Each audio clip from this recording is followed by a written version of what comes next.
যে ব্যক্তি নিরাপদে ও সুস্থ দেহে রাত কাটালো এবং তার নিকট সেদিনের খাবারও মজুদ আছে, হাদিসে তার দৃষ্টান্ত কি? এ, তার জীবন যেন সংকীর্ণ হয়ে গেল। বি, তার যেন কোনো অভাবই নেই। সি, তাকে যেন গোটা দুনিয়াই দান করা হলো। ডি, সে যেন পৃথিবীতে সবচেয়ে ধনবান।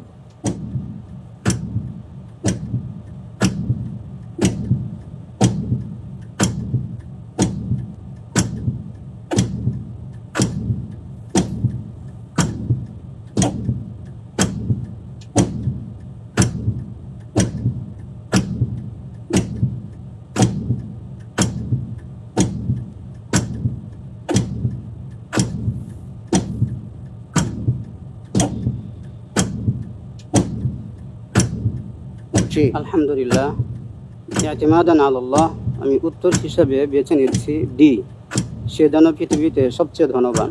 লক করে দিব ইনশাআল্লাহ। ফ্রিজ করা হোক অপশন ডি, সে যেন পৃথিবীতে সবচেয়ে ধনবান। আপনি কি এটা বুঝতে পেরেছিলেন? হাদিসটা ধরতে পেরেছেন? ধরতে পেরেছি। হাদিসের মধ্যে কি এভাবেই এসছে? আমরা যতটুকু মনে পড়ছে। আচ্ছা, আপনি যে উত্তরটি দিয়েছেন আপনার উত্তরটি সঠিক হয়নি।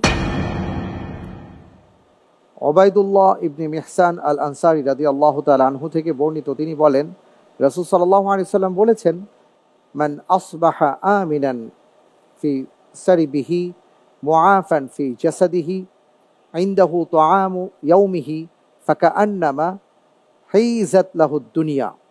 মূল ব্যাপারটা হলো যে তাকে যেন গোটা দুনিয়াই দান করা হলো।